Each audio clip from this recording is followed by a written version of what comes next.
आज हम लोग रीजनिंग के नए चैप्टर को पढ़ेंगे, ब्लड रिलेशन। ध्यान से समझिए कि कैसे ब्लड रिलेशन को समझने के लिए कुछ कॉन्सेप्ट ज़रूरी है, जिसको मैं समझाने जा रहा हूँ। एक बार ध्यान से समझिएगा, दूसरा बार कोई क्वेश्चन आपसे गलत नहीं होगा। देखिए, अगर कहीं भी लिखा है कि ए बी का पिता है, इसका मतलब यह हुआ कि ए जो है वह मेल है। मेल को हम लोग, जैसे जो मेल रहेगा उसको हम लोग प्लस से दर्शाएंगे और फीमेल को हम लोग माइनस से दर्शाएंगे। एक यह चीज हो गया। तो ए बी का पिता है, यानी कि ए हो गया मेल, बी का कुछ पता नहीं है। बी हो सकता है, मेल भी हो सकता है अथवा फीमेल भी हो सकता है। ठीक है, तो ए बी का पिता है, ए बी का भाई है। तब ऐसे फोटो बनाएंगे। देखिए, अगर ए पिता है बी का तो ए ऊपर होगा और बी नीचे होगा। ठीक है, ए बी का भाई है तो ए भाई है बी का, तो ए पॉजिटिव होगा यानी कि मेल है, और बी का कोई पता नहीं है। बी हो सकता है कि इसका भाई हो, ये भी हो सकता है कि यह बहन हो। जैसे हम लोग बचपन में एक प्रश्न सुनते थे, क ख का भाई है और ख क का भाई नहीं है।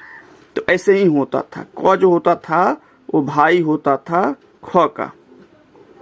ठीक है, लेकिन ख जो है वो बहन होती थी। क ख का भाई है, लेकिन ख क का भाई नहीं है। क्यों नहीं है? क्योंकि ख जो है वो क का बहन है। तो ख हो जाता है यहाँ पर फीमेल और क हो जाता है मेल। इतना समझ में आता होगा आप लोग को। ए बी का भाई है, यानी कि ए पॉजिटिव होगा और बी का कोई पता नहीं है। ए बी की बहन है तो ए निगेटिव और बी का कुछ पता नहीं। ए बी का पति है। यहाँ ध्यान से देखिए, ए बी का पति है, तो अगर ए पति है बी का तो बी पत्नी हो जाएगी, यानी कि बी यहाँ पर फीमेल हो जाएगा और ए मेल। ठीक है, और पति पत्नी को दर्शाने के लिए हमने डबल लाइन का इस्तेमाल किया है।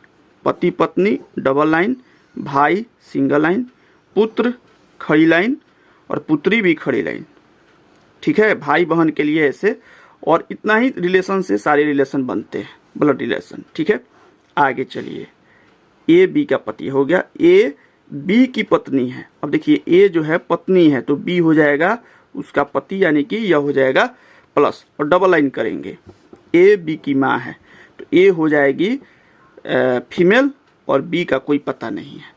इतना समझ लिए हम लोग। अब हम लोग आगे बढ़ते हैं, क्वेश्चन के माध्यम से हम लोग समझने की कोशिश करते हैं।